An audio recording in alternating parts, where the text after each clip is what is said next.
to make the affirmation, and then we proceed.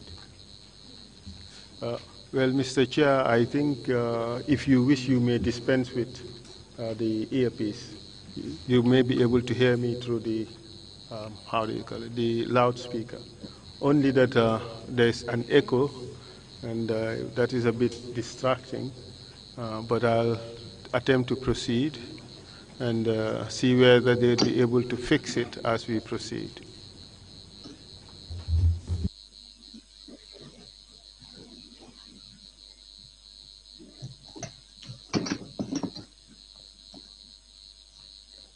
Mr. Chair, it appears that we have two problems.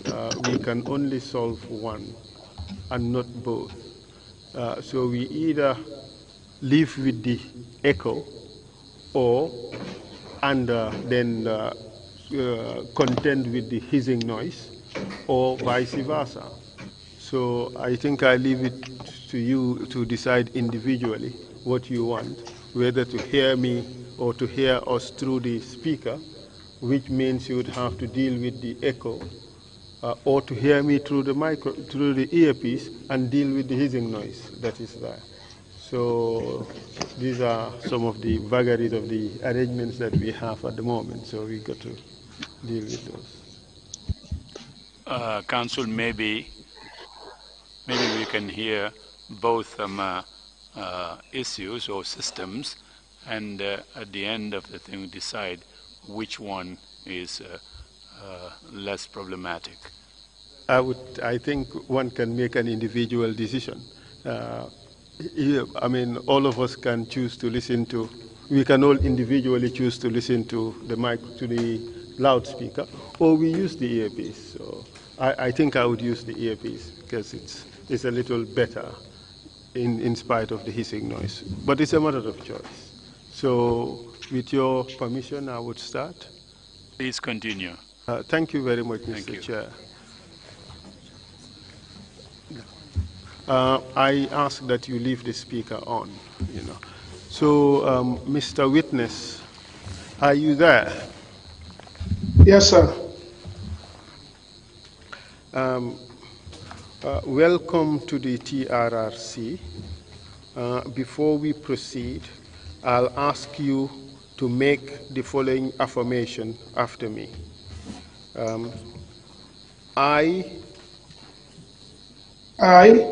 state your name, please. Babu Karbo. Hereby affirm. Hereby affirm. That the evidence I shall give. That the evidence I shall give. Shall be the truth. Shall be the truth. The whole truth. The whole truth. And nothing but the truth. And nothing but the truth. Mr. Mboop, my name is Esa Fal. My responsibility today is to help you narrate your story to the Commission. Do you understand? Yes, I do. I'll advise you to look down a little bit so that we would have a full view of your face. Thank you very much, Mr. Mboop. Before we start, I want to remind you of certain important legal issues. That is the duty to speak the truth and the consequences of not doing so. You have been informed before you appear today or this afternoon. You've been informed that it is a crime under the laws of the Gambia to make a false statement while under an affirmation or under an oath. Do you understand? Yes, sir. You have also been informed that it's a crime under the TRRC Act to make a false statement before the TRRC. Correct? Correct. I again remind you of the obligation to speak the truth, and that it is only the truth that will set you free. Do you understand? I do. So can you kindly tell us your full names, please? Bismillahirrahmanirrahim. Rabbi Sahri wa yassir li amri wahlul uqdatan min lisani yafqahu qawli. My name is Babukar Mbuk. What is your date of birth? My date of birth is October 4th, 1967.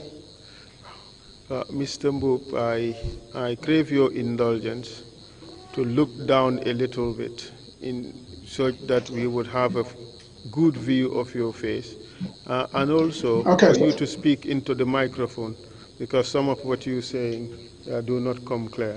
Maybe you should tilt the screen maybe a little towards you.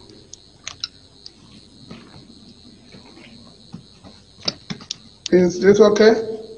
This is better. Oh, This is better. But if it looks to me that the shot or it's frozen, so okay, it's moving now. So thank you very much.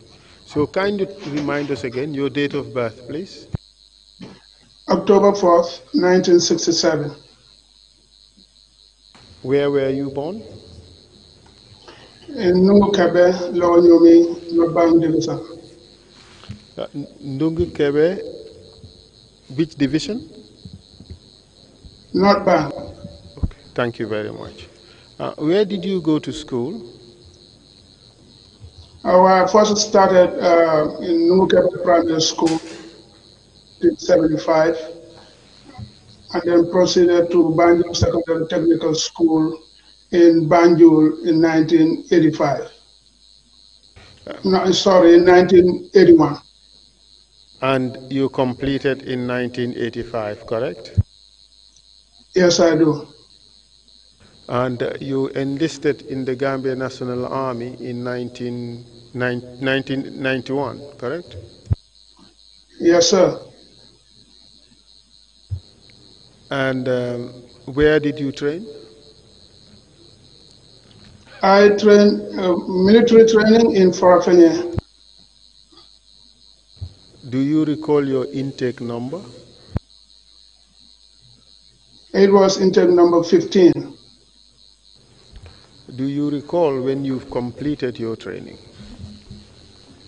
Yes, it was in the same 1991 May. And where were you deployed after your training? I was deployed in Yundum Barracks. Did you pursue any other training soon after you completed the recruit training? Not very soon after, but in the same the following year, 1992, yes, I went to Ghana for a boxing course. And you returned in the same year, correct? Yes, sir. And what did you do from 1992 to 1996?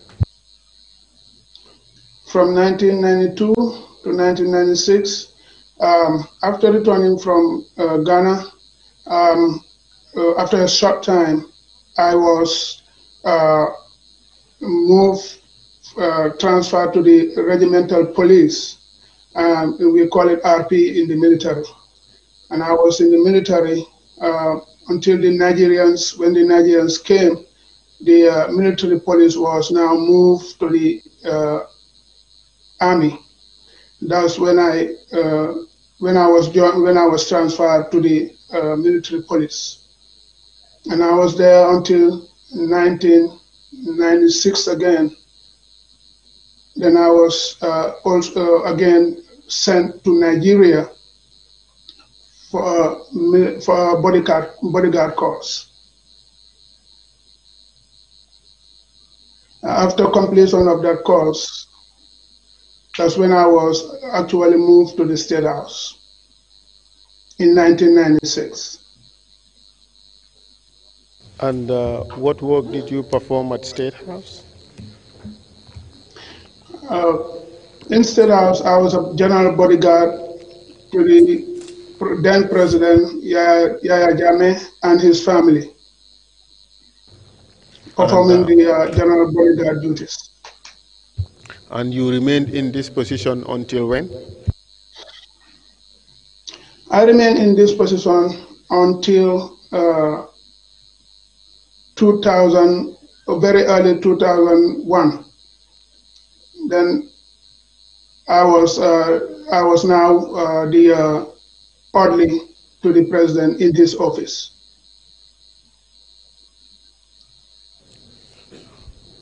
And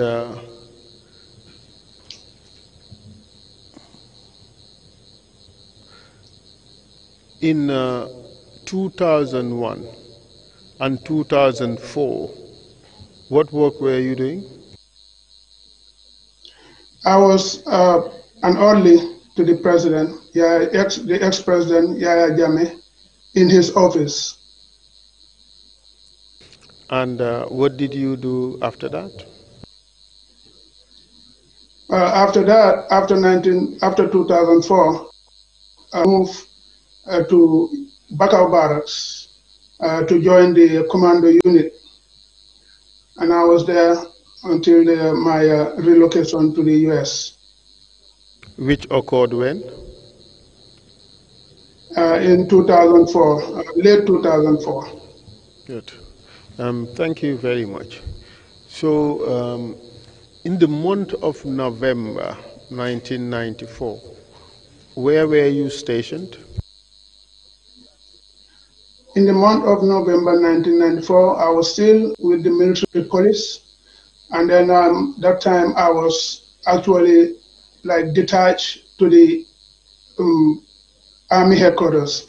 When I get up in the morning, I go to work to Banjul in the headquarters, and then return back to Yundum Barracks where I was residing in the evening.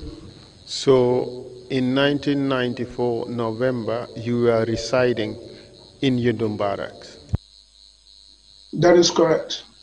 And your station, your duty station was Army headquarters in Banjul, correct? Very correct.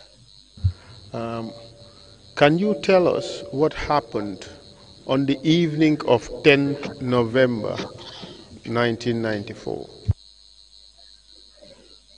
On the 10th of November in the evening, I was out walking about with my ex-wife then, Jennifer Ture, and our 3-month-old son. It was like a routine sometimes when I get off in the evening. I go about walking about with her, and then at that evening I stopped in Fafanyang's house, the late Fafanyang's house, just to say hello because he was a family friend also. So when we came, my wife and our baby were, even I myself also, we were all sitting in the living room, just ready to chat. That's when the late Fafanyang called me into his bedroom. So I left my wife in this room and go and answer to him in the bedroom. That's when Fafanyang disclosed to me that they're planning to stage a coup, just planning to stage a coup d'etat. And then he asked me to join. Then I asked him, what are the plans and who are the members of this coup who are planning this coup. But he declined not to tell me who the coup plotters are, who are the leaders, and what are the plans.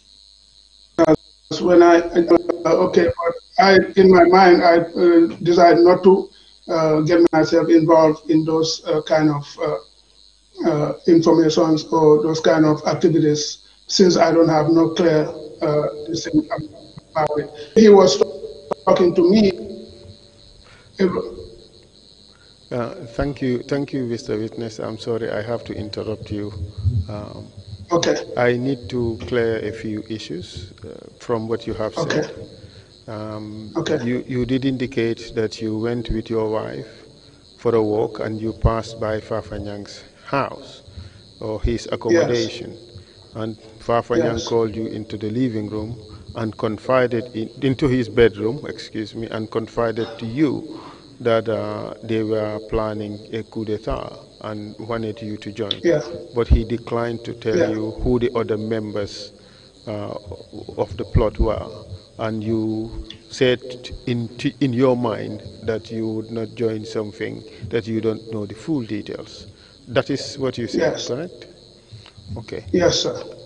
At this time, you were a member of the military police, correct? Yes. Yes, sir. And your job as a member of the military police was what? Was to actually at that time my job was to investigate and make reports, like if there's any case between the military and any civilian, or between a soldier and another soldier.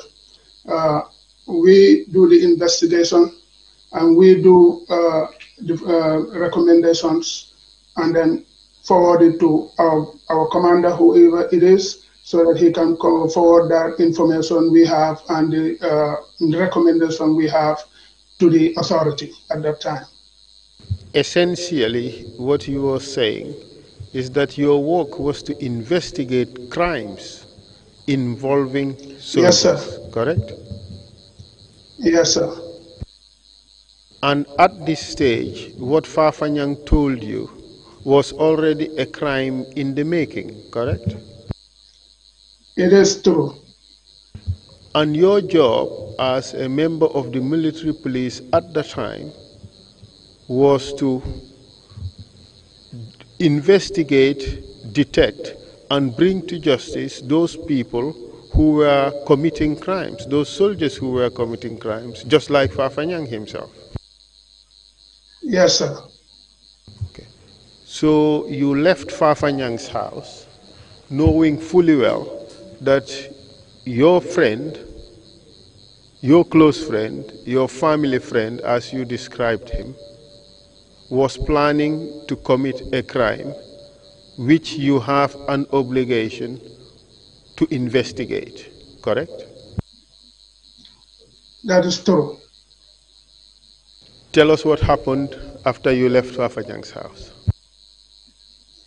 Well, after I left Fafanyang's house, I told my wife that we should go back to my house. When we go there, at that time I couldn't even tell her nothing. I was thinking about this, how to go about this. But at that time also, we already knew that the council members knew that there was something going on. They already know that there are officers that are planning to stage a coup. And they actually even came to the barracks on that afternoon whilst I was still in Banjul. So this confirmed to me that it was true, because for me, I was just hearing rumors at that time. When I get up in the morning, all that I do is to go to work in Banjul, and I have my senior men and everybody in the office there in the barracks. I am pretty much sure that they're aware of this situation also. So at that time of the evening, I don't have nothing that I can do at that time. I don't have no means of communication. There were no phones. There were nothing that I can even do anything. All that I can do is to wait in the morning. If nothing happened at all, then I will definitely proceed before I go to Banjul, make sure that this was reported to my senior men. But it was that very night. Mr. Yes, Mbub, yes, sir. speak a little bit slowly. and into the microphone so that we get clearly what you're saying. But from what you've said, you seem to be suggesting that you could not report this matter because all your senior officers were not in the camp and you had no means of communication. Is that what you're telling us? That is correct, sir. But Mr. Mbub, you know that is not correct. What is not correct? What you have just said. Well, that time there were no food. Okay. In the camp, every day there would be an officer who would be responsible for running the camp in the evening, correct? That is correct. And your accommodation was just a few hundred meters away from the camp, correct? Yes, sir. And that senior officer who would be responsible for the camp would have been available that night, correct? That is correct.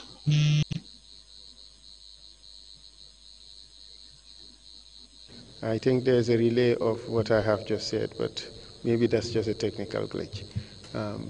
So that senior officer would have been available at that night, correct? That is very correct. You did not go to him, did you? I didn't, for the simple reason that since he didn't provide to me those who were involved, I don't trust no one at that time. I don't know who is involved and who is not. I don't know who to go to. The only thing that I can do at that time, and my only consent that I trust at that time was to make sure that this is reported in the morning before I go to Banjul. And to whom would you report it? To who would you report it? If I had woke up in the next morning without anything happening, then I will definitely stop by the office to see if there's any senior man in the office at that time, and I will tell him what I heard. But there was already a senior man in the camp. You could have gone to him. That's what I just said. I didn't trust nobody at that time.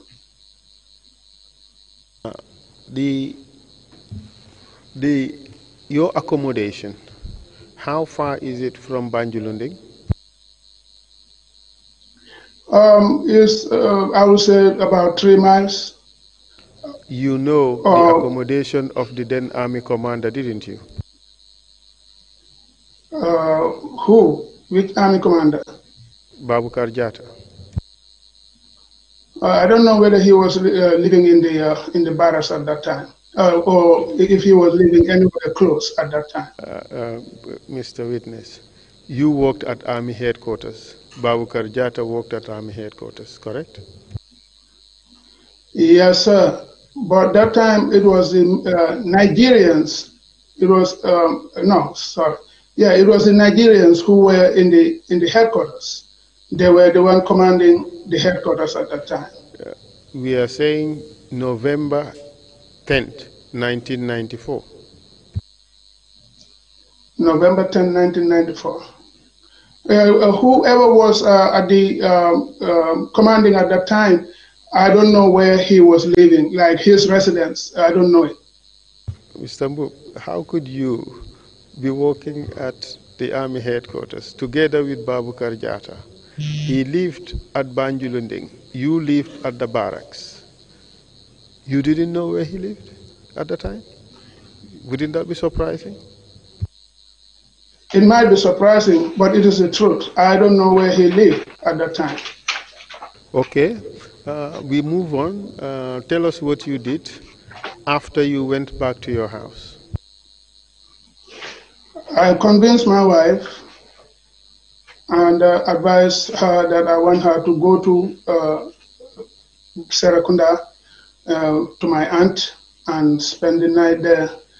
Since I was sent, the way Fafanyam spoke to me, and the domain and the movement I'm seeing in the barracks, I sense that there's a kind of a very, very imminent coup, or it is right in the advanced state right now. It could be at any time. It could be either today, or it could be any other time. And I just don't want family to be around the barracks at that time. So I convinced her to go to Serakunda to my aunt and spend the night there. She agreed with me. I make her prepare, and then as I was going to the highway to make sure that she have a transportation, I went straight into the barracks. That's when I saw Buba Jame, aka Kanilai. They call him Kanilai. He was in a white van at that time, heading towards the gate going out of the barracks. I asked him if he was going to Serakunda, around that area, because I just want him to drop my wife for me. He agreed with that, and that's how I saw my wife off. Looking at the people in the soldiers in the barracks there, I know that there is something up. But at that time, I couldn't talk to anybody neither. That's when I just walked straight to my house again, did my prayers that night, and I ate, and I went to bed in full uniform and my rifle by my side. Preparing for what? Just as a soldier, not knowing what is coming up next. That's the only thing I can do at that time. Making sure that whatever is coming. Mr. Mbub, here you are. You've been informed that a coup was going to take place.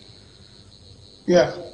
You deemed it important to send your wife away from the barracks that night, correct? Yes.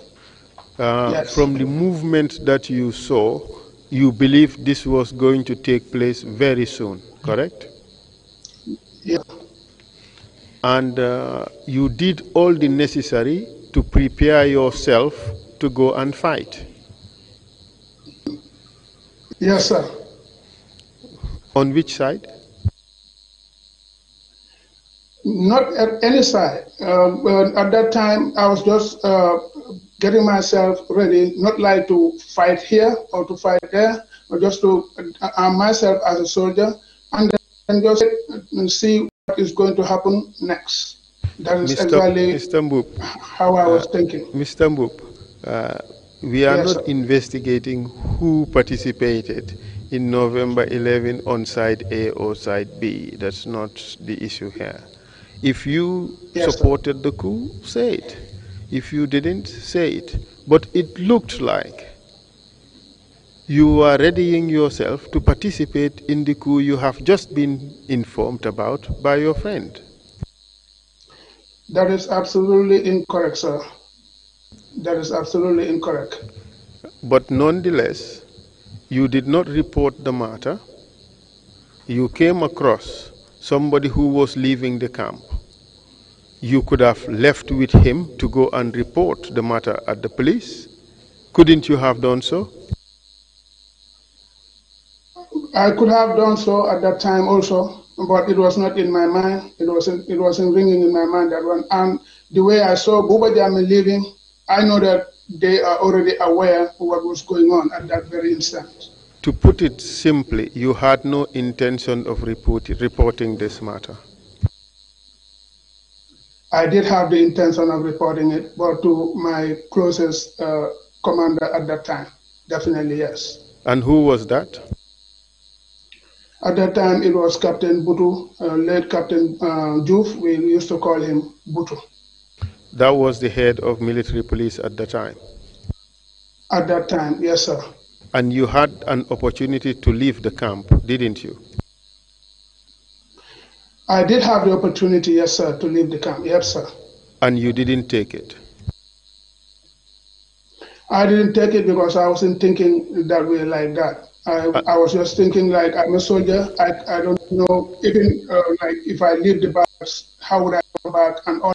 I wasn't thinking straight like that at that time. So you went ahead and prepared yourself for a fight. I prepared myself not for a fight itself, but just to defend myself as a soldier in the barrack. If anything comes my way, I know that I support the regime at that time. I don't have no intention of staging any coup, joining any coup. And whenever it's time to, when my service is needed at any time, I was just getting myself ready for that. Let us move on, Mr. Witness. So you went back to your house, you prayed, ate, dressed yourself in full military uniform, took your rifle, and then what did you do after that? After I ate, I dressed up and then I went to bed with my rifle by my side, just waiting to see what's going to happen. Then after I would say very early in the morning, that's when I was woken up by gunshots. What time in the morning? Then What time in the morning? I don't know exactly what time, but it was getting much clearer at that time. It was getting more clear. Yes, was sir. it after Fajr prayers? I would say it would be around that area, around that time. It was getting clear at that time. Yeah, it was getting bright.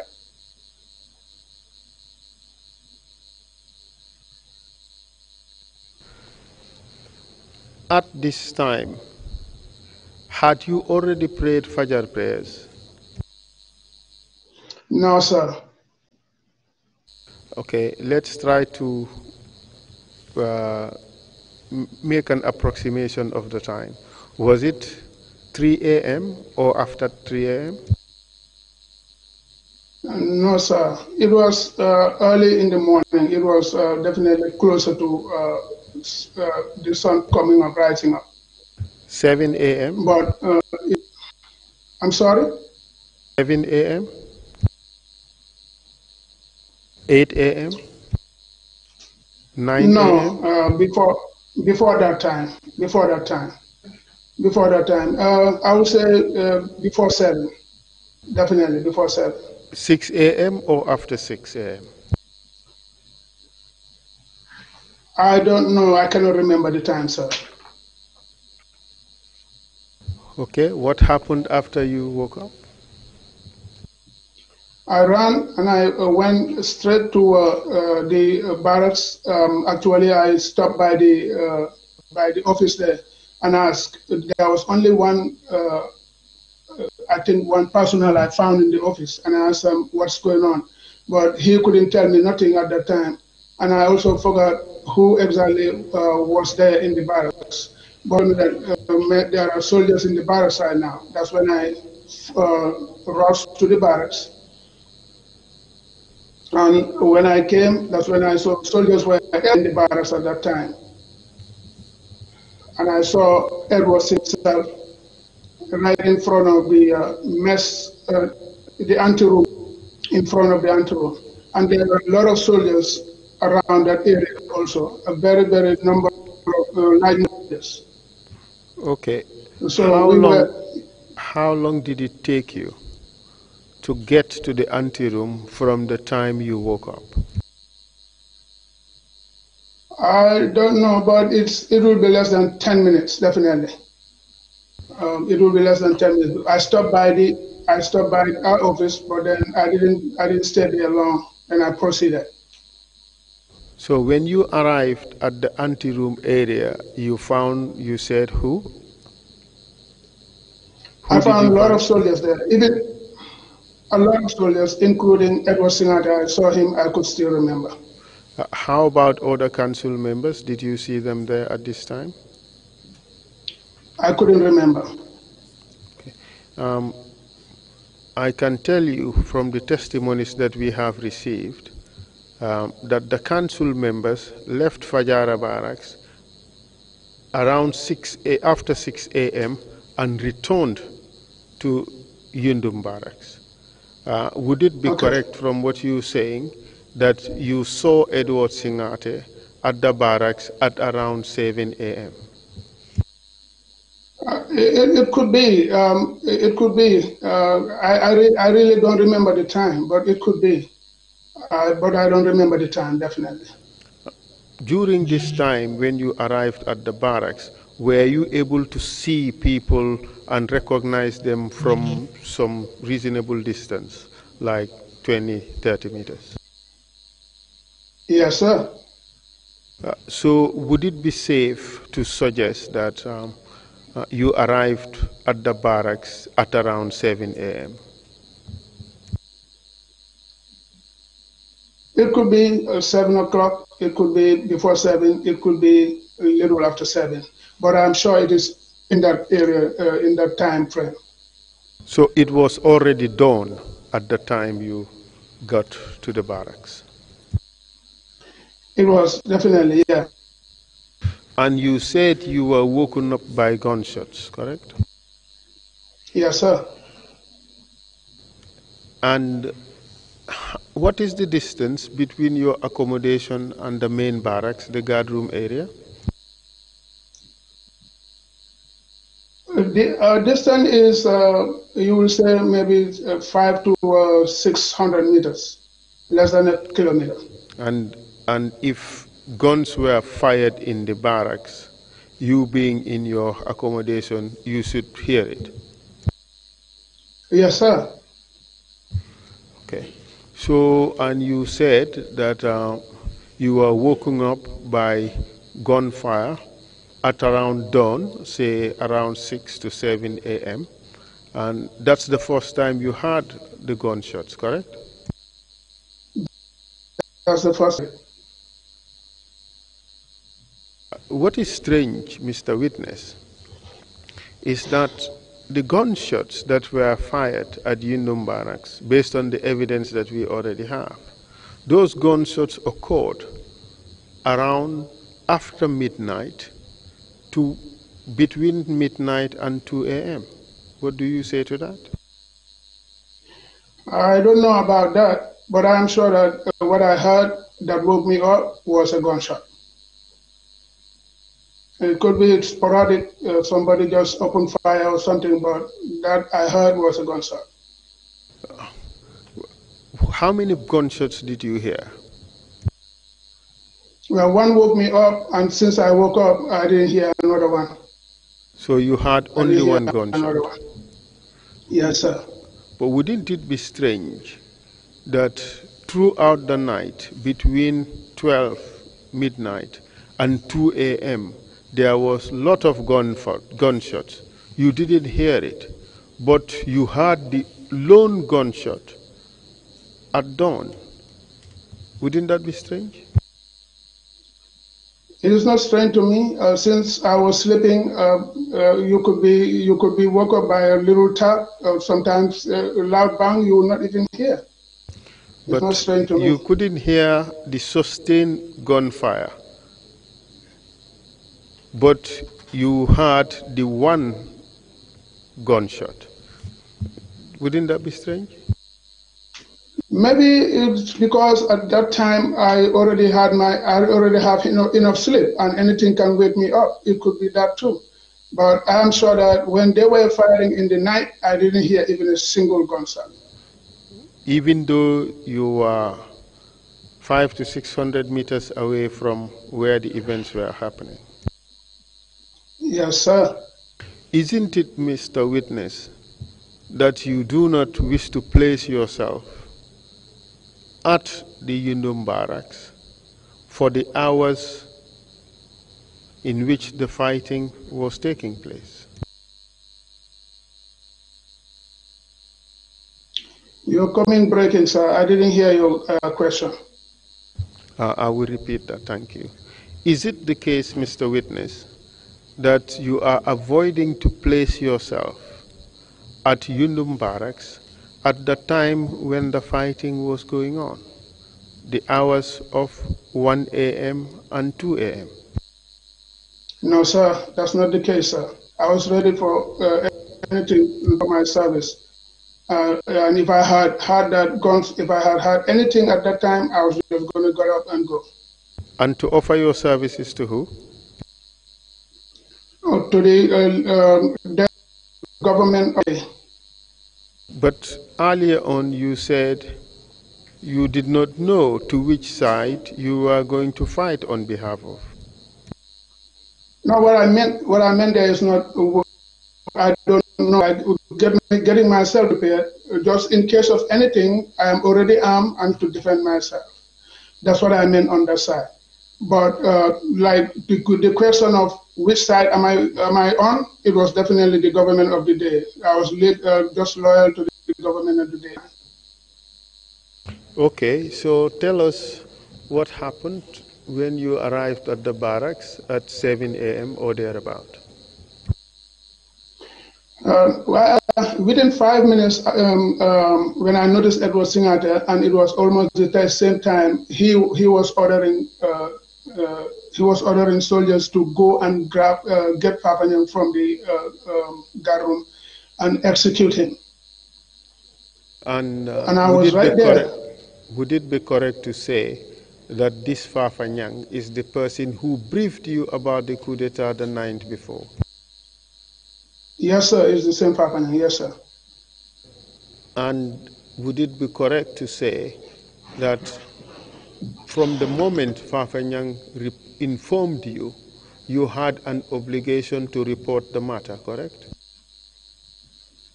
I had an obligation to report the matter, yes, sir. And you failed to report the matter as at the time you arrived at the barracks, correct? At the time I arrived at the barracks? You have failed to report the matter. At the time, like I said, I cannot, I don't trust anybody to tell because Fafanyang did not tell me who and who was involved. Yes, so I couldn't tell. Precisely. By the time you got to the barracks, you did not report the matter to any superior officer, correct? You mean in the morning? Yes. I didn't report because at that time everybody knows what was going on. And you know, in the military, failure to report a planned coup, failure to report to a superior officer of a planned coup is in fact an offense, correct? That is correct, but that was not my intention. I was ready to report it. If it was not, if it was leaked at that time. But the fact remains that as at the time you found yourself at the barracks, you did not report it. I did not because that time it was already known to everyone. Okay. And you knew that failure to report the matter was an offense, correct? At that time, everybody was aware already. So nobody was asking. Let's just answer the questions. This is a straight yes or no answer. You were a member of the military police. You knew that failure to report information about a coup was an offense. You knew that, correct? Yes. Good. So, and Fafanyang was being brought out, and you knew that this is the same guy who gave you information about the coup, correct? Yes, I did. And this guy was going to be executed, correct? Yes, sir. And at that point in time, you knew that if he had pointed you out, you may probably be arrested for also concealing the information that there was going to be a coup, correct? It cannot point because I didn't tell him, yes, I'm in. I didn't tell him that. He cannot point me out. Mr. Witness, the issue here is not whether you are part of the coup or that you have agreed to participate. That is not the issue. The issue here is that you already have information that a coup was going to take place. That is the issue. Yes, sir. Yes, sir. So if he had pointed you out as someone who knew about it, you would be in trouble, correct? That is correct, but I am sure that he was not going to do that because he didn't get confirmation from me that I was part of the coup. I understand what you're asking me, but I didn't say that at that time. I wasn't afraid of anything at that time. Okay, the question is, would you have been in trouble if he had identified you as someone who received information that the coup was going to take place? Well, that it might be, yes, but I wasn't thinking that he was ever going to say that because he didn't have no information. He didn't have no confirmation from me, so I wasn't thinking like that. Okay, we would proceed. So, when Edward said, "Bring out Fafanyang," what happened after that? That's when I just stepped back like this and I saw soldiers running to the guard room because at that time I don't even know where Fafanyang was locked up. When they say bring Fafanyang, I was like looking around, where is Fafanyang? That's when I came to realize that he was locked up in the guard room. So I saw them run over there, and in a matter of minutes, I saw Fafanyang running, coming from the guard room area. He was running in just a knicker, like a underwear, no uniform, no nothing, no shirt, no underwear, no singlet, no nothing, just with a little underwear that he was wearing at that time. So they forced him to run. He was running. Some of the soldiers were hitting, some of them were kicking as he ran. And when he came close to Edward there, actually they even forced him to crawl between where he stopped to Edward Singate. That's when yeah. Okay, we do it in bits. When he was removed out of the guard room, you say he was already stripped of his uniform and he had no clothes except his underwear. And what did they do anything to him during that time? Yeah. Yes, sir. That's what I just said. That they forced him to run. And some of the soldiers, like if he's running, passing soldiers, some will be kicking him, trying to bring him down. Some will be punching him if they're able to get him. And that's how he get to Edward Singate. And which soldiers do you recognize among those who were doing this? Definitely, I cannot remember that right now. But I know that there were soldiers at that time. You can't remember, or you wouldn't tell? No, it is not because of that. I just cannot remember. Okay. All right. And when he got to Edward Singate, what happened? When he got there, Edward Singate gave the final order that Edward Fafanyang should be executed. And that's when they asked him again. I was right there standing, and then they asked him. Although I didn't know those soldiers, but I know that they were not from the barracks. They were not from the barracks. They asked him to run again. They forced him to run again to was the cookhouse. When Fafanyang ran until he stopped, I was right there standing, and I saw Staff Sergeant Lamin Gassama and Private Bala Jiba. Both of them were standing in a firing position at that time. And what happened? So then I was watching. When I saw, first of all, I saw Staff Sergeant Gassama took an aim like he was about to shoot. So when I looked at Fafanyang, he was still standing. Then I looked back again to see Gassama. But then that's when this shot, actually, one shot was fired. And at that same instant also, I saw Balajiba, who was at that time on the firing position like this. And then that's when he dropped his rifle. So I didn't know whether it was actually Balajiba who released that shot or Staff Sergeant Gassama who relieved the shot. But in my mind at that time up till now, I was thinking that it was between the two of them who released that shot. It could have been another soldier, but I didn't see another soldier at the time. But these two, I definitely remember seeing them in the firing position. And by the time the shot went off, it was Balajiba whom I saw on the firing position like that. And So, what happened after that? So that's the time again, soldiers ran again, grabbed Fafanyang on the hands, some on the legs. They were trying to bring him to Edward Singate, but Fafanyang was still alive at that time. Fafanyang was still alive, so they put him down between the cookhouse and the ration store. There's a driveway. They put him down there. This is the time when Lamin Koli, that time I think he was a private. Lamin Koli ran and came there. He first released and missed him. Then he released another shot that hit him there, and that was the round actually that killed Fafanyang. So let's first deal with the action of Koli. From what you saw, was that deliberate or was it accidental?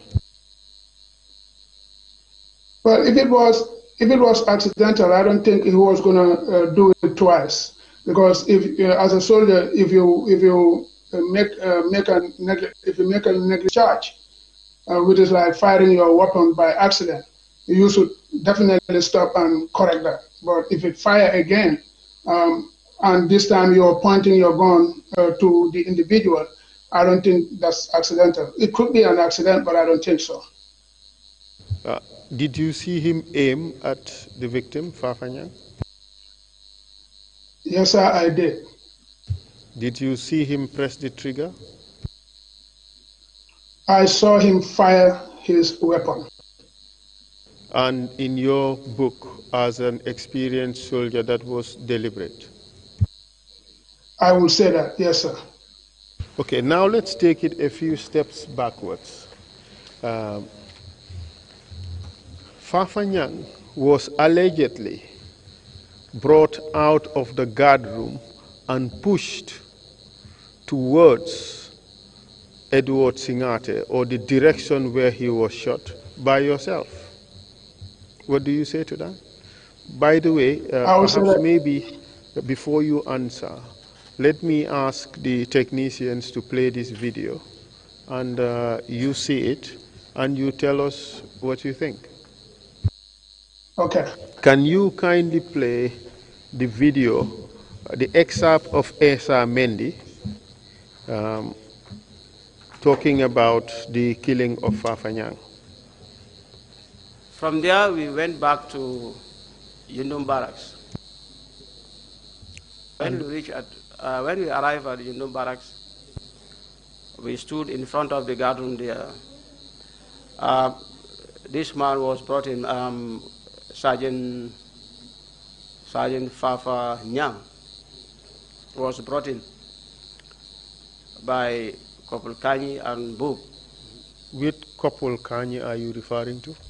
I think we call him Alaji Kanyi.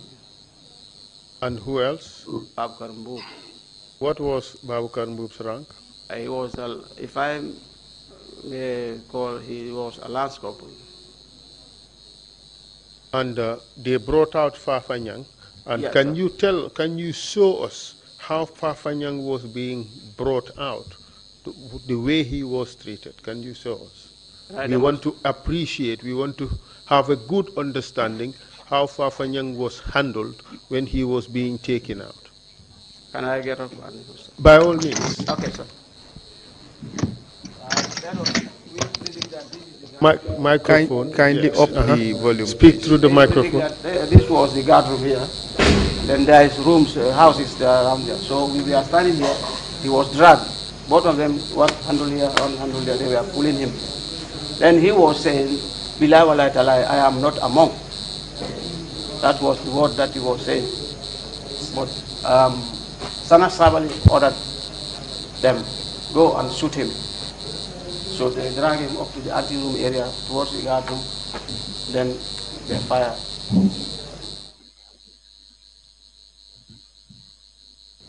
That's fine, Mr. Witness. That's fine, technicians. So, Mr. Witness, you have seen the testimony of Esa Kanyi on the oath. He said, you and Kanyi brought out Fafanyang and took him to where he was shot and killed? I am on the oath too, as I'm speaking to you. And I'm saying that that is very incorrect and not true at all. Fafanyang in the first place was not even grabbed by the hands, as far as I can remember. He was just left running like that, naked, almost naked, and soldiers were kicking and beating him. There was nobody who actually held him at that time. But they didn't hold him. Is it your suggestion that he was not grabbed when he was being removed from the guard room and brought out? Well, I wouldn't say he was not grabbed from the guard room, because I don't even see him coming from the guard room. I just saw him when he made that left coming towards the anteroom. That's when I saw him running.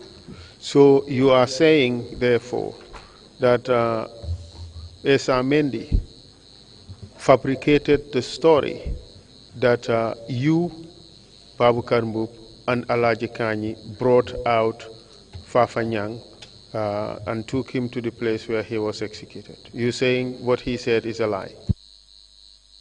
That is very true, sir. That is not correct. It's not true. If it was, or would you accept responsibility that you did that? Very well, sir. I will definitely accept responsibility. Okay, we will proceed. You said it was Staff Sergeant Gassama and Jiba who actually shot Fafanyang.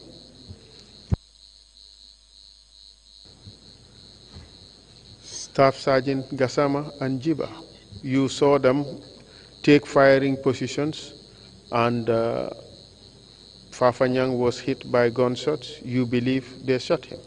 That's your testimony, correct? I am not saying that they shot him. I'm saying that this shot definitely might either come from Gassama, who aimed first, or Balajiba, who actually was on the firing position when the shot rang off.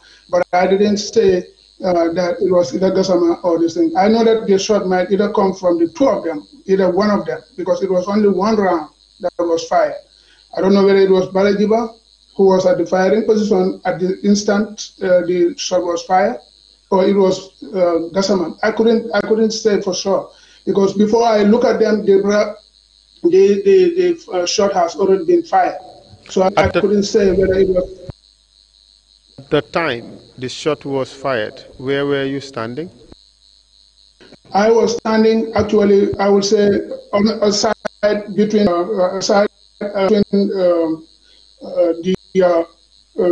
between Gassama himself. I was even closer to Gassama at that time than Balajiba, because Balajiba was standing a little bit far. But I was standing between them and where Fafanyang was. Essentially, you were behind Fafanyang, correct? I was like, yeah, on the side of Fafanyang, not like behind Fafanyang, but standing aside, like getting away from their arc of fire. Like I wasn't standing between them, actually, between them and Fafanyang, but I was actually like on the side, making sure that I'm out of the arc of fire at that time. Essentially, Fafanyang was in front of you and Balajiba was to your side. That's what you're suggesting? Balajiba was a little bit, yes, on the other side. But Lamin Gassama was to your side. Yes, but both of them were still standing. You know, Balajiba and Lamin Gassama were like standing side by side, like it was a kind of an extended line. And I was standing on the other side here. And there were many other soldiers, and it was not only me. But what was the distance between you and Fafanyang? I would say between 40 to 50 meters. You said 40 to 50 meters? That would be incorrect. I would say between 30 to 35 meters. 30 to 35 From meters. 40 to 50 meters, now to 30 to 35 meters. That's your testimony? Yes, I'm just trying to make it much closer to my estimation. This is only estimation that I'm giving because I don't have a measurement at that time to measure the distance. Mr. Witness, the suggestion is that you participated in manhandling Fafanyang and took him to where he was shot and killed. You deny that? I did not manhandle Fafanyang. I truly did what not do you handle say? Fafanyang. What do you say to the suggestion that you led Fafanyang to his death simply because you wanted to hide the only evidence available to show that you knew about the coup d'etat? That is not true. That is definitely not true, sir. Definitely not true. All right. And do you realize that of all the witnesses who testified, you are the only person who mentioned Sergeant Gassama and Bala Jiba in connection with the killing of Fafanyang? What do you say to that? Because I saw it, and I'm not going to accuse anybody if I don't see it. No, the I saw issue this with is, my naked eye. I agree with that. That is the way to go. We encourage honesty and truthfulness for anybody who appears before this commission. But my question is, would it be surprising to you that you are the only person who mentioned these two individuals in connection with Fafanyang's death? Well, it will be a very big surprising, yes. But I will not mention anybody's name here whom I didn't see. Okay, let's move on. And what happened after the killing of Fafanyang?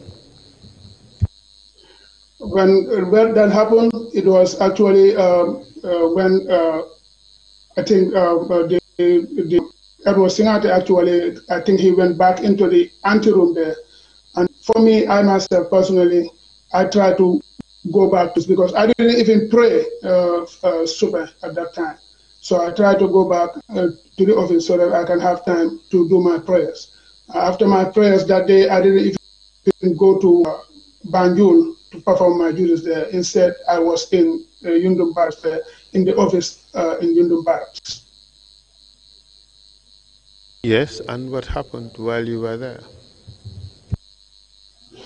It was later that afternoon, whilst we were still in the office, when Captain Juve Butu actually ordered us, but speaking to Lieutenant Kejau Ture, who was our second in command at that time, that we should bring Lieutenant Jibril Say, to the office for interview. What time in the afternoon? What time in the afternoon? It was in the afternoon. I would say between 3 and 4, or between 3 and 4, or between it could be between 4. Tell us the time, please. I forgot the time. I cannot say exactly what was the time, but it's definitely between 3 and 4, or between 2 and 4. But I definitely cannot be specific with the time. As at this time, where were the council members? At this time, I think all the council members are already gone. At that time, they were gone. If they were there, I didn't see them because I was in my office. We were in the office there, so I wouldn't say they're gone because I don't know where they were at that time. But at this very time, we went from there to the guard room, to the barracks, because our office was inside the Bahamas, just like with the residential area there. So when we went to the camp and picked up Lieutenant Jibril Say, it was me and Lieutenant Kejau Ture, Sergeant George Cisse, and the driver. And what happened after that? We took Jibril Say in our vehicle and bring him to our office in the Bahamas, and then sat him by Captain Butu, Captain Juve's office. That's why we sat him. I remember when he just came and sat down, the first thing he said to me was, "Mbuk, can I have water to drink?" And then I went into our office and brought him some water. It was this time, whilst he was drinking the water, that we were told that we should bring Jibril Say right back to the barracks. Who ordered that? Well, it was Captain Butu, Captain Juve, who actually told Lieutenant Keja that we should take Jibril Say back to the guard room, to the barracks. And was that done? Yes, sir. With immediate effect. Yes, sir. And tell us what happened when you arrived at the guard room. When we arrived in the guard room, we parked our truck and then took Jibril Say out, and then RSM Gomez, we normally call him Papu. RSM Gomez took him from us and then tied his hands. At that time, I couldn't see the other officers, but then in a short while, that's when I actually saw the officers came out from the guard room, all of them, and they were loaded in a jeep. At this time, where were the council members? At this time, I noticed Edward Singate and Sadebo Haidara standing like they were waiting. How about the other council members? I couldn't see them at that time. Do you recall giving a statement to the investigators? Yes, sir. And of course, you are testifying remotely. So, do you have a copy of your statement with you? I could check it over here. Let me see. Okay. I would read out a paragraph from your statement, and you will tell me whether, from your recollection, that is correct. You can trust the fact that I would read out what is stated, what is contained in it. Absolutely. Here you said, in paragraph 5 of your statement, as I stood outside waiting for the next orders, I saw all the council members outside except Yaya Jame. I cannot remember seeing Yankuba Ture either. Is that correct? That's what you said in your statement? All the council members, then that would be a mistake, because I know that the only at that point in time, the only person that I saw right there was Edward Singate and Sadebo Haidara. I did saw Sabali, but that was later in the journey, not right there at that instant. Okay, so you saw Haidara and Singate, and what happened after that? These officers were loaded in the jeep, in the military jeep, and they covered them. They actually covered them with the roof, like the cover of the jeep's roof, which was like a plastic.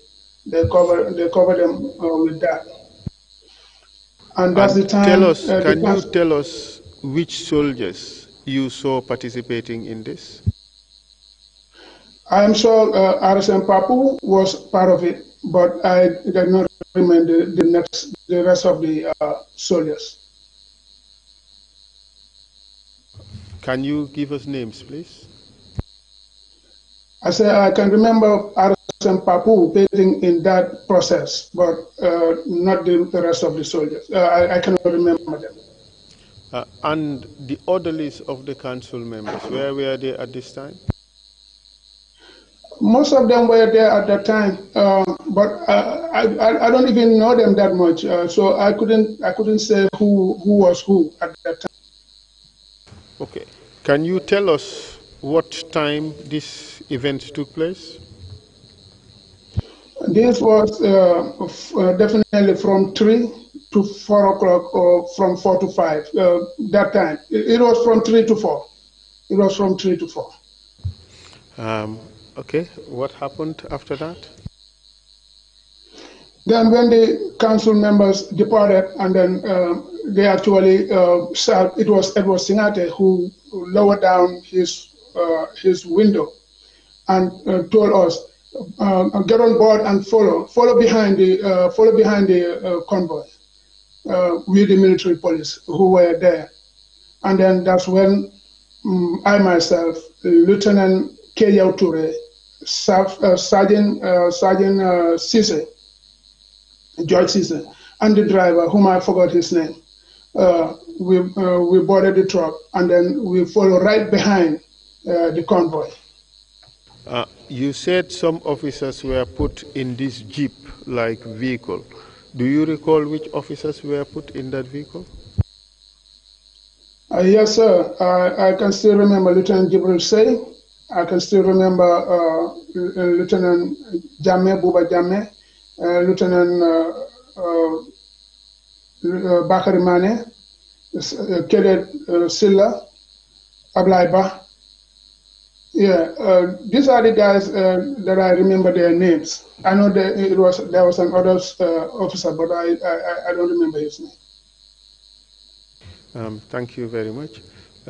So what happened after Edward Singate told you to follow and join the convoy?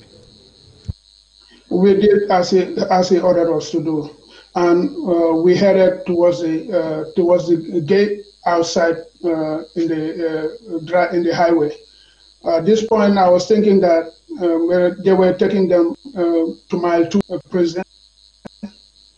When they're out of the barracks right there on the highway, so I saw the convoy made a right towards Berkama instead of making a left towards Serakunda, where Mile 2 prison is situated. So at this juncture, I was kind of lost in thoughts, and I asked in the vehicle. It was like a general question I threw to Lieutenant Keja Ture and Sergeant George Cisse, or even the driver. Anybody can answer the question. I asked them, where are we going? But I did not receive answer from neither of them, from none of them. So I sit back and just continue walking, continue listening and watching where we go. So this is the time we keep driving until we get to the forest. We're just about to get out of the forest, approaching Birkama, when the convoy actually made a right turn on the road alongside the forest, going in the forest. So we were going up to a distance of driving like few minutes, I would say. There were a few minutes out there. We drive about 2 miles, I would say. That's when the convoy actually stopped. When it stopped, we all get out, we all get off the vehicle. That's when I first saw Sana Sabali and knew that he was all along with us in this journey. That's the first time I saw him. On this particular issue, I would want to read out your statement in paragraph 7 and tell us whether this is correct. The names of the soldiers I can remember present at the forest were all council members and their orderlies except Yaya Jame. That's correct? Yes, sir. At that point, yes, I saw them. I read it out again. The names of the soldiers I can remember present at the forest were all the council members and their orderlies except Yaya Jame. Correct? Well, I don't think in the statement I even mentioned Yaya Jammeh, but he was definitely excluded. He was not there. I don't understand that. Could you say that again? The I'm saying in statement my says statement, you remember all council members being present except Yaya Jammeh. Is that correct? that's what this, yeah, well, that is correct. Okay, good. So it means to say by that statement that Yankuba Ture was there, Sadibo Haidara was there, Edward Singate was there, and Sana Sabali was there, correct? That is correct. Thank you very much, Mr. Witness. And you went on to say that you were there, Lieutenant Kejau Ture was there, Sergeant George Sise, Alaji Kanyi, Lamin Marong, Mustafa Ture, JCB Mendi, Njai Ponkal, and all the drivers, including our own. That's what you said That in is that correct. paragraph. That is correct. All right. Yes, Okay, sir. tell us what happened when you arrived and people descended from the vehicles and you saw Sana Sabali for the first time. Tell us what happened afterwards. He told them to come down the vehicle, come down of the from the vehicle. At this time, they were murmuring. They were saying the officers were talking in a low voice, which I didn't hear. The only person that I heard talking at that time was what's his name again? Kenneth Silla. I heard Kenneth Silla was reciting a verse from the Quran, from Surah to Maida. Then after that, Sana Sabali ordered them to come out, and they ordered them to kneel down, give their back, and kneel down. And when they did that, we were also ordered, all of us except yes, all of us at that time, I could say. I know there were some other soldiers because I can still remember seeing Lieutenant Kejau Ture and Lieutenant Sergeant George Cisse standing aside. I did not see them on the line, on our extended line. And then okay. moving. Were you on the extended line? I was.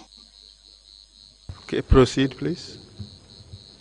And after that, when he told us to form an extended line, I was actually in front of the line going to the far left to give room to the others.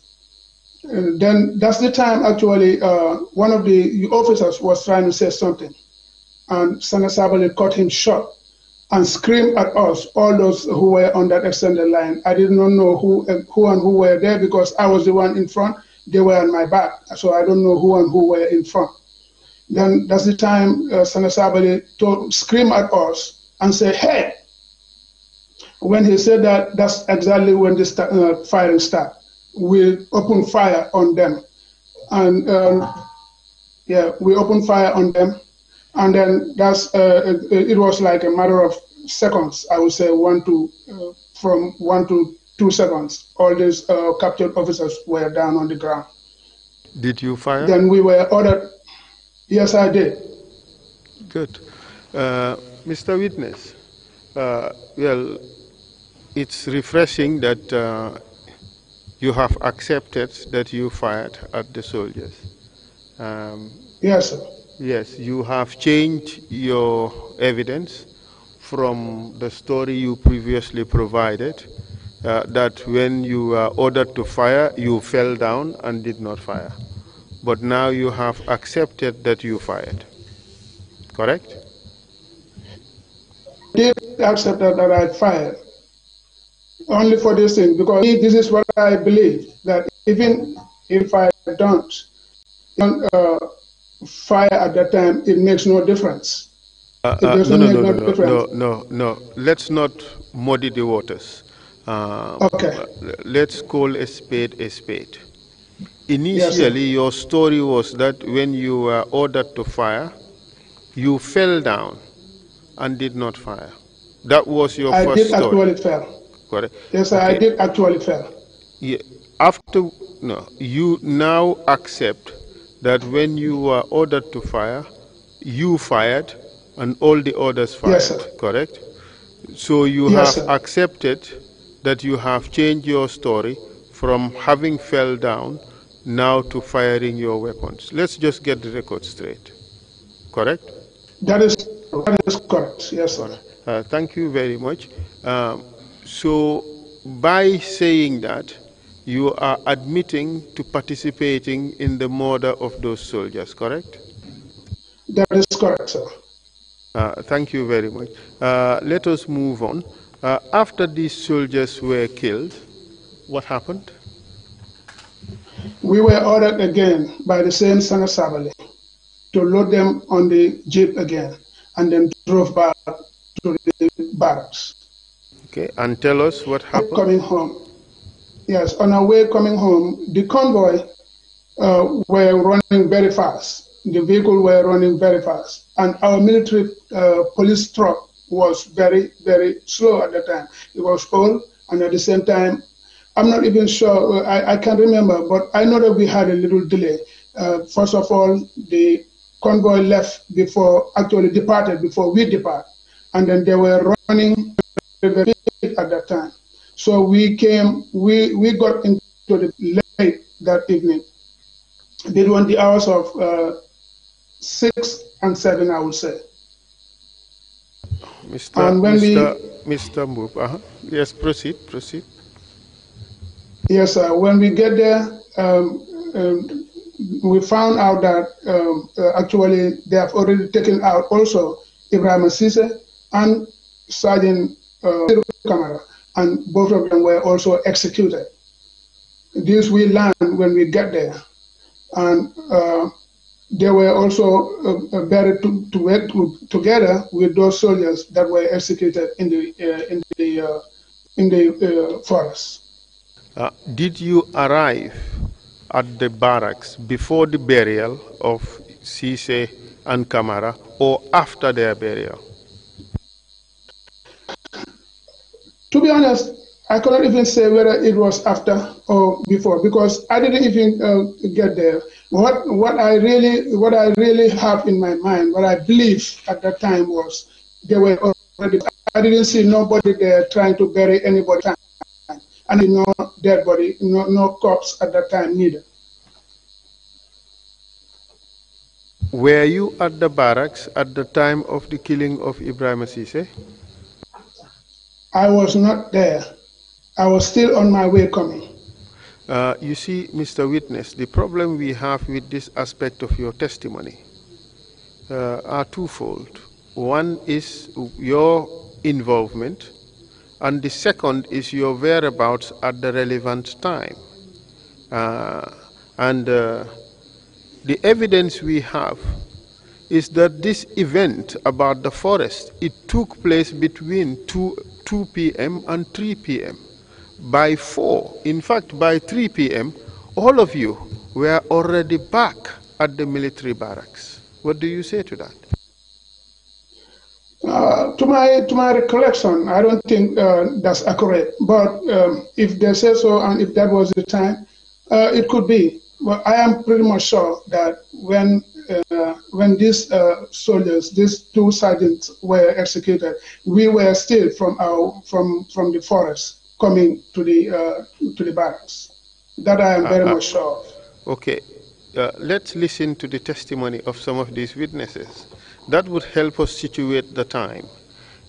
Let's look at the testimony of ML Ba, Mamadou Lamin Ba. Kindly play the testimony, the evidence of Mamadou Lamin Ba, please. As soon as he left, we were there for a while. Briefly, the council members, they left again towards Banjul. Later they came back. This will be around in the afternoon, 12 upwards. When they came also, there was an arrangement for a vehicle. All right, a jeep was brought in front of the guard room, parked in front of the guard room, and then these names were called, as I mentioned it earlier on.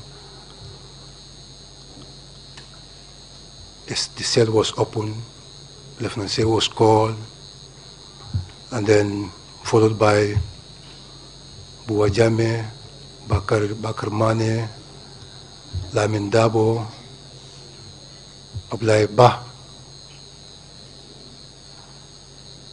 Yeah, let's get the names again properly. Yeah. Jibril Say, you said? Yes. Followed by who else? Buwajame. Bubajame. Lieutenant Buwajame, Lieutenant Lamin Dabo, Suso. Lamin Dabo? Yes. Then... Lamin Dabo, does he have a nickname? Lamin Dabo? Yes. Yes, he has a nickname. What was the nickname? Suso. Suso. Yeah, we are all from the same village. He's from Breng, I'm from Breng. Okay. He's called Suso. You have Ablai Ba, chopping. Then you have technicians. Let's just stop OCDT, let's stop it there. And Mr. Witness, can you see, or you could hear the witness saying, this event happened at 12 noon onwards, or 12 noon thereabout? Did you hear him say that? I heard him say that. The problem here is this, like a witness. For me, this is what I can recollect and the time. Can you kindly answer the question? Did you hear him say that this thing happened after 12 onwards, correct? I heard that, yeah. Good. Let's hear Alaji Kanyi, please, what he said. Do you know a person called EMCC? Yes, sir. Do you know what happened to him?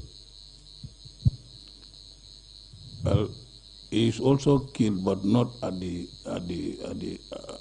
forest. Hello, technicians. I'm not referring to this particular video. I'm referring to the video in which Alaji Kanye talked about the time when they departed the barracks, went to the forest and returned. And in our time, like around 3 o'clock, we are back. And what happened after these officers were buried? Then the council members left. Thank you very much. Thank you very much. Mr. Witness, did you hear Alaji Kanye saying that by 3 o'clock you were back? I heard that. Is he lying? I have no idea. It might be true also. Mr. Witness, isn't it the case that you are trying to create an alibi here by trying to suggest that you were out there until late in the evening? By the time you returned, EMCC and Basiru Kamara were already killed? Isn't that what you're trying to do? To say that when they were killed, you were not present? Whatever time they were killed, that was after the forest. That was, yes. And that was the convoy. The convoy returned. By 3 p.m., they were already in the barracks. Well, I don't think that is accurate because it was definitely in the evening. That I can still remember. I cannot be sure. Mr. Witness, you are trying to create an alibi by showing that, well, you remained behind and you returned to the barracks at 7 p.m. after the killing. That is what you are trying to say, isn't it? No, sir. No, sir. What I'm trying to say here, the convoy definitely reached the barracks. My point here is the convoy reached the barracks way before we reached. Whether it was 7 o'clock, or it was 3 o'clock, or it was 12 o'clock, the convoy reached the barrack. The convoy reached the barracks. In your statement, Mr. Witness, you tried to suggest that the executions at the barracks occurred when it was already getting dark. That's what you said in your statement. No, I didn't say that. I said it was, I don't know what exactly they wrote over there, but what I'm saying is it was when we got there, it was already, we were still in the daylight, but it was late. That's what I said. We were still on the daylight, but it was late in the evening. But if they suggest that it was still in the afternoon, I'm saying that whatever time that was, with the vehicle that I was in, we came into the barracks before and that time we were late because we were way behind the convoy. And when you were going, you managed to arrive at the destination at the same time with the convoy. But when you were returning, you were very, very late. How could that happen? Not very, very late as this thing. What I'm saying here is, first of all, I said it in this thing. I said it in this statement that they depart before us. That was number one. They're driving much newer vehicles and faster vehicles than us, and they were running faster than us at that time. They were running very fast at that time. This is what I'm trying to say.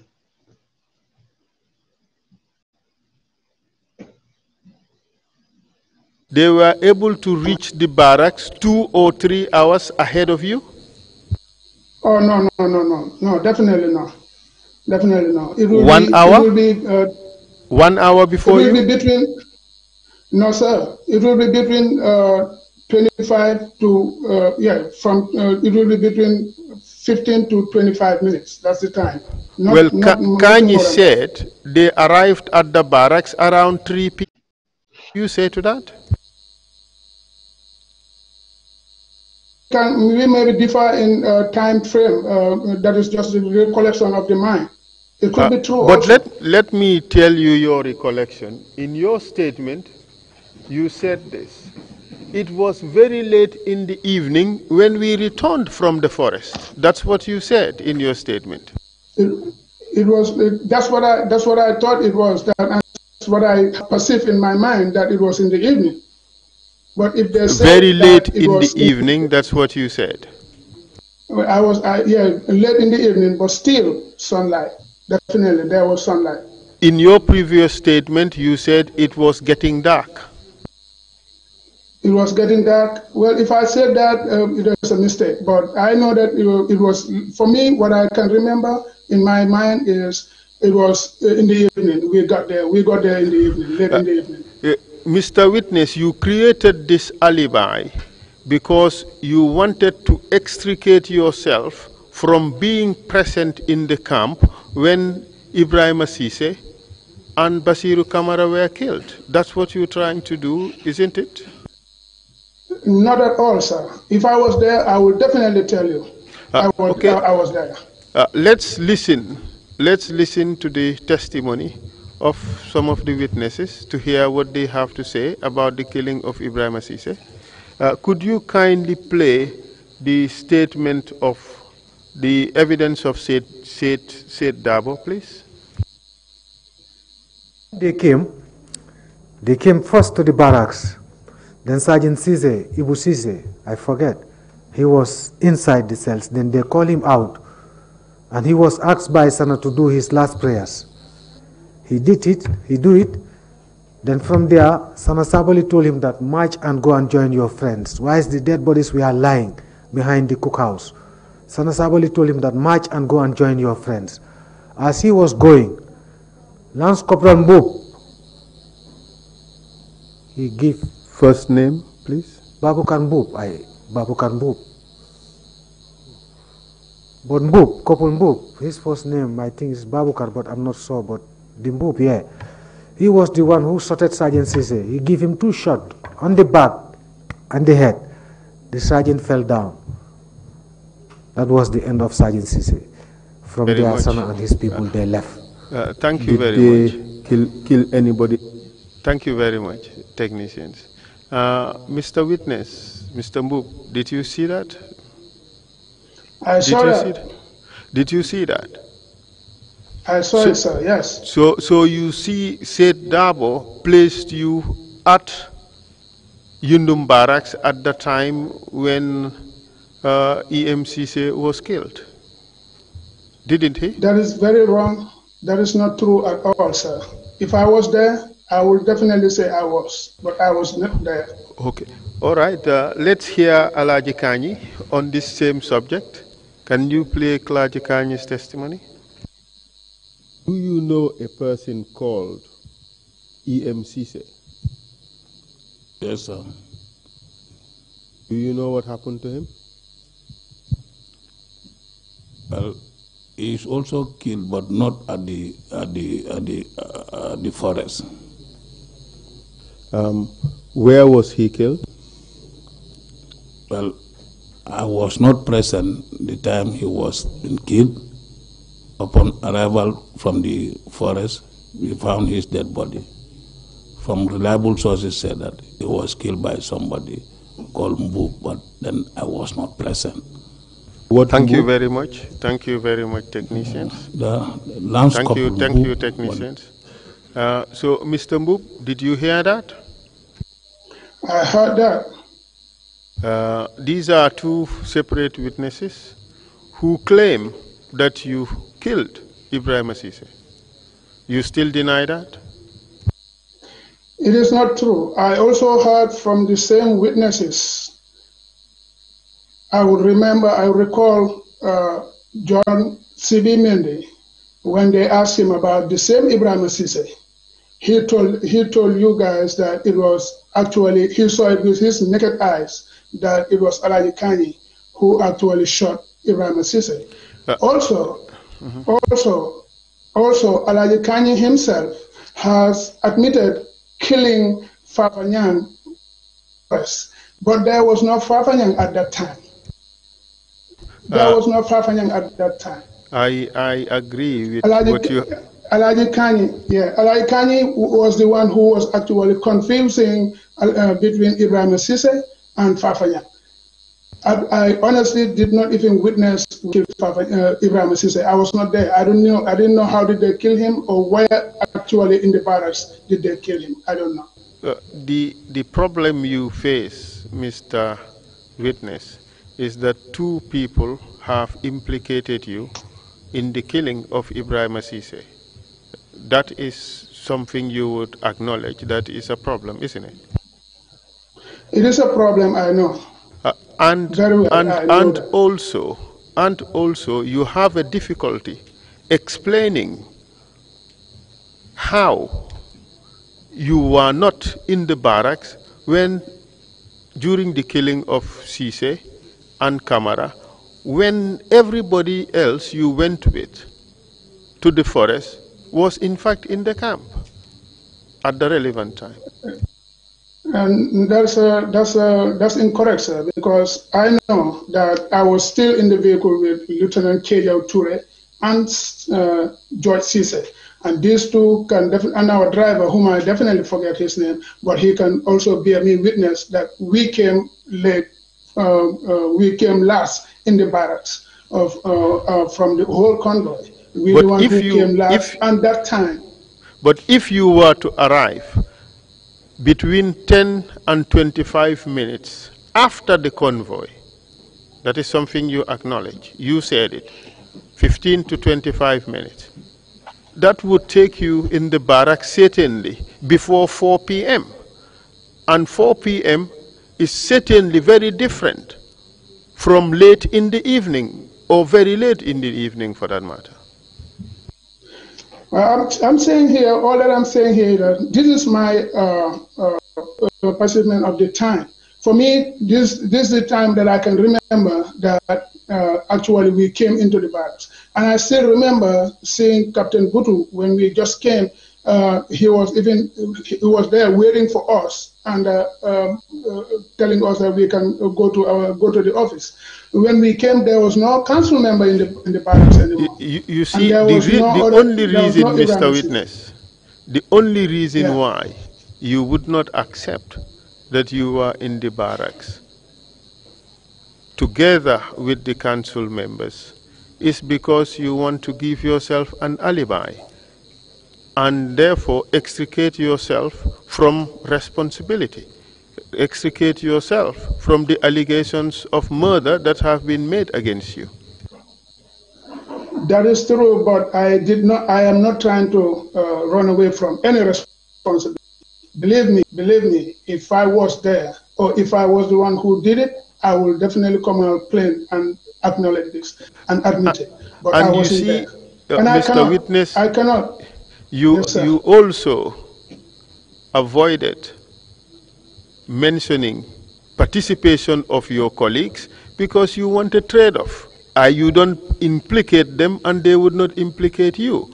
That is why you extricated Kejau and Sise as people who stood aside and did not participate in the killings in the forest. These are not my people. Since I left the Gambia, I don't or in the army, or even in the barracks there, and went to State House. I don't have no contact or any kind of communication with these officers anymore. So I don't even know where. But you think, at least, that because you have not implicated them, they would also, if asked to testify, would try not to implicate you. That is what you expect, isn't it? No, not at all, sir. Not at all. Definitely not at all. I expect them just to tell the truth. Just to tell the truth. I am sure that whoever truth and say exactly what you saw, I will be vindicated. So from everything that occurred on that day, the only murder you are willing to accept is your participation in the murder of 6 officers of the Gambia National Army who were executed at the forest. That's it. I did participate, and I opened fire. Yes, sir. Thank you very much. No further questions. I have no further questions for the witness. Thank you very much. All right, sir. Thank you very much, Chairman Council, and thank you very much, Mr. Mboob, for your testimony. Before I turn to the commissioners, just one confirmation I want from you. You had mentioned earlier that Lamin Koli had fired 2 shots. Is that true? 2 shots? It's the first time I heard that one. Yes, sir. I saw that. Thank you. Commissioners, you have Commissioner Kinte, please. You have the floor. Hello, Mr. Mboob. Yes, sir. Commissioner Kinte. If I quote you, you said at the forest, 2 of your guys refrained from participating in the shooting. But later you said it made no difference whether you participated or not participated. They were, well, obviously going to be killed.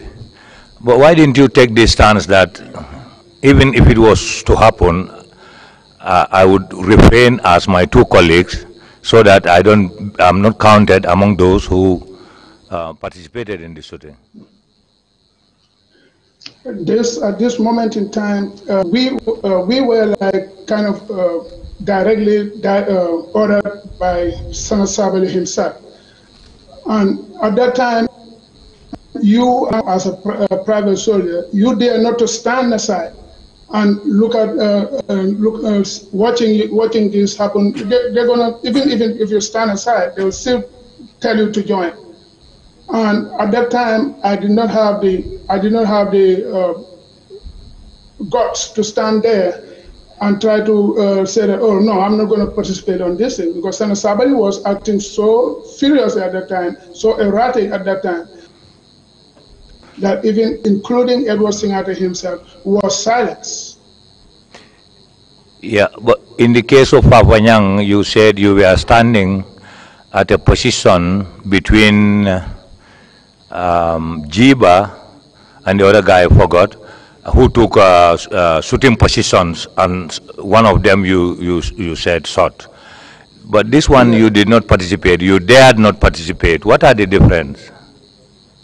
Well, the difference here is I already some other people there. And I might not even have a better shot. And the other thing was I was standing with other soldiers right there. And because of this, I just stood there. Since they're standing there, I can order this time around. It was an open order this time around. It was not like how it was in the index. This one, if you want, you can take part. As I see it, it was not like force mandatory. Okay, this particular person go and execute this guy. It was not. They did not do it like that, and that is why I had the chance of not participating. Definitely. But in the forest you were asked specifically to participate. Was it? Because we were not many in the forest, Sana Sabali was right there pointing his, come on, form this line here like this. And I was very close to Sana at that time when he was even saying that. I was very close, as a matter of fact. And that is why the moment the point is gone, the only thing I could do was to follow. Okay, thank you. Thank you, sir. Commissioner Carr, did you ask for the floor? Oh, sorry, I thought any other commissioner? No, no further questions. Council, you have some procedural matters to yes, for the moment, the witness could be discharged, and it is possible that we would call him again because the witness served as an orderly to Yaya Jammeh for several years. So we may get back to him on those issues and would possibly call him as a witness on those things, if he has anything useful to say with regards to those. But in the meantime, I say thank you very much, Mr. Mbub, and thank you for the courage to accept your responsibility. The Commission would, if deems it necessary, would contact you again. Thank you very much for your willingness to testify. In the meantime, on some procedural issues, technicians, you could get the witness off the screen. Thank you very much. We are done with him. It was nice leading you in evidence, Mr. Mbub. So as a procedural matter, we have two exhibits to put in. The certificate of service of Mr. Alaji Kebe, the witness before the last one. We should put it in as exhibit 0044A, exhibit 44A, and the letter dated 2nd February 1999, addressed to Alaji Kebe, should also be put in as exhibit 44B. With your indulgence, Mr. Chairman, we would ask that these two documents be added into the record. Request granted. Thank you very much, Mr. Chair. That's it from the legal team for the day. Before you go, do you have witnesses lined up for tomorrow's summer session? Yes, if that Mr. is Chair. confirmed, then we will adjourn our meeting today and meet again tomorrow at 10 o'clock. But I need confirmation from you that much obliged, Mr. Chair. We can confirm that indeed there would be witnesses available for tomorrow. Thank you very much. Thank you so much. Meeting is adjourned. We meet again tomorrow morning at 10 o'clock.